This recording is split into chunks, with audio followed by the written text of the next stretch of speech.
Greetings, ladies and gentlemen.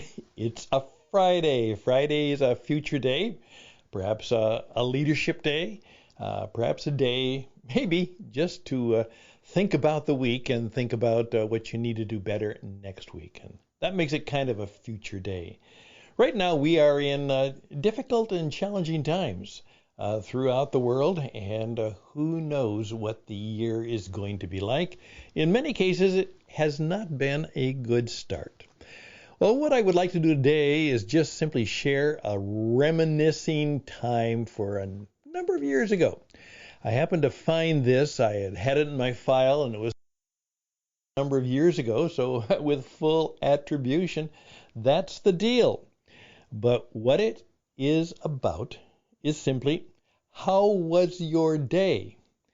And in that day, I had a great day, and I lost $20. Let me tell you why it was a good day, and why it was eventually, for me and for somebody else, a happy day when I lost $20. I'm Stan Houston. Just some interesting thoughts, maybe some random ideas, and perhaps some interesting things that you can learn. And that program begins right now.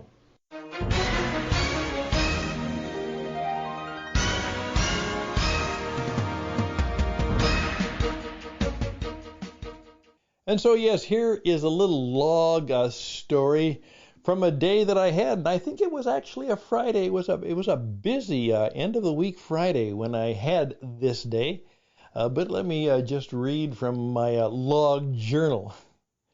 My day began with a breakfast meeting where I coached and counseled a friend who had some great insight and wisdom in his field on how he could start to write that long talked about, always delayed book.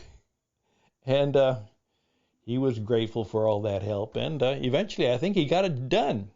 And we split the checks.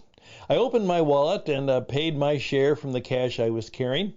And I noticed I still had a $20 bill left, and that was fine. A late working lunch was on the client who needed some help, and I scheduled a meeting with a prospect for a 4 o'clock cup of tea. Now you have to understand, I'm very grateful for the work I can do. Next, the morning meeting with a client was exciting, and we made some real plans on a new business direction and some key marketing moves. He thanked me profusely, and I sensed his energy. Well, then I'm off and on the run to a late lunch as planned. And the working lunch included plans for a company-wide coaching event on leadership changes and how to do more of what I call personal performance marketing. Loved that idea. Working together, the CEO and I put together what we would then do to follow up to increase the energy and commitment of the team to the challenges before us.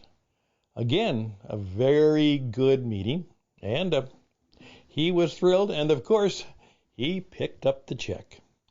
Well, sat down, turned my cell phone back on, and started to return calls and make suggestions to those who asked. By that time, it was time to run for that 4 o'clock meeting. Well, we enjoyed the coffee and tea and decided on a possible agenda for working together.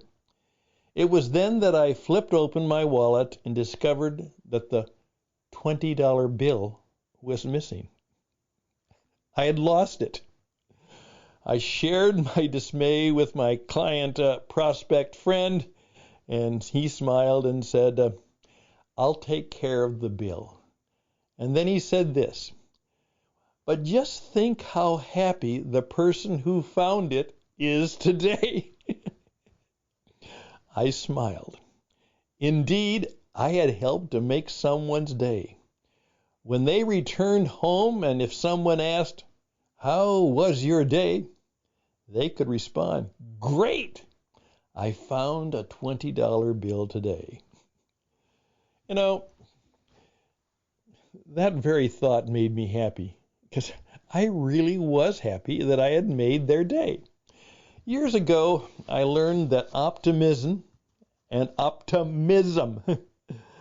and seeking the powerful positive in all you can is a key to success and happy living.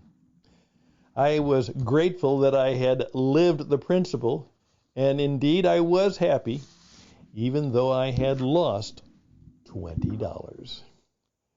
When my wife asked me upon my return, "How was your day?" I said, "It was a good day. Achieved many of my goals, lost $20, and made someone very happy." And I really meant it. Well, there's my story for a Friday. Hopefully it's been helpful to you. And just think about that. Short time today. And give me a few moments and I'll be back.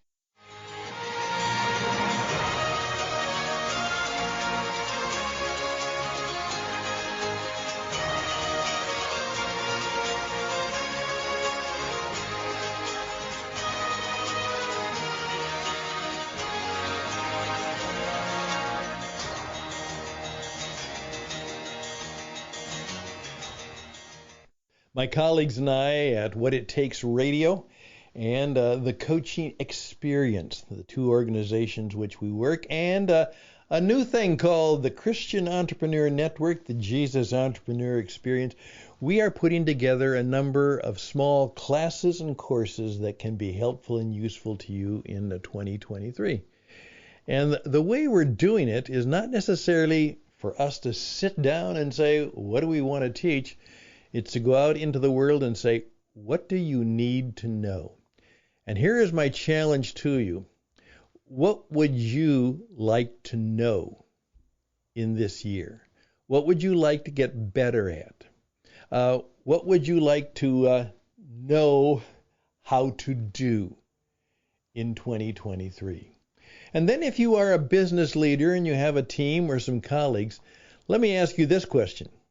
What would you like them to be better at in 2023?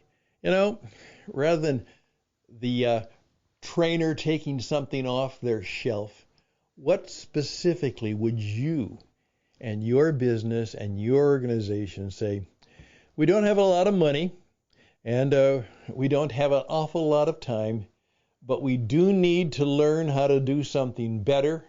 We need to be a little bit wiser, smarter, maybe even a little bit cleverer. I think there's a word like that. And be able to perform a little bit better at this. So if you would share that with me, I would be grateful because I think my worldwide team could probably help you.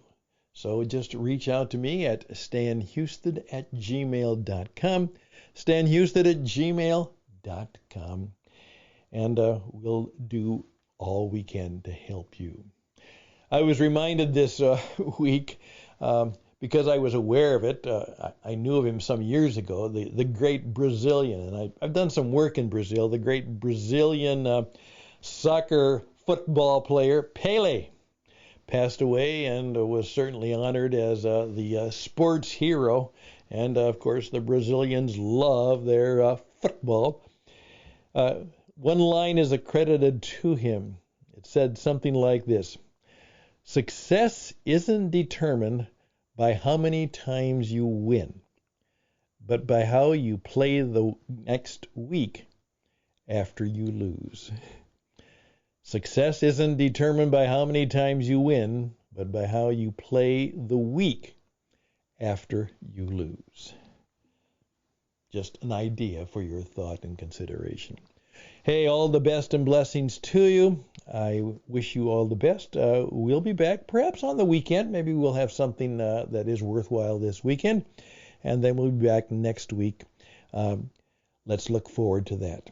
Again, many blessings. Stay safe. Do that the best you can. Walk tall.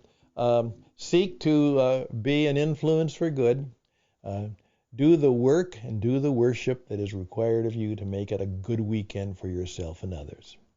Bye for now.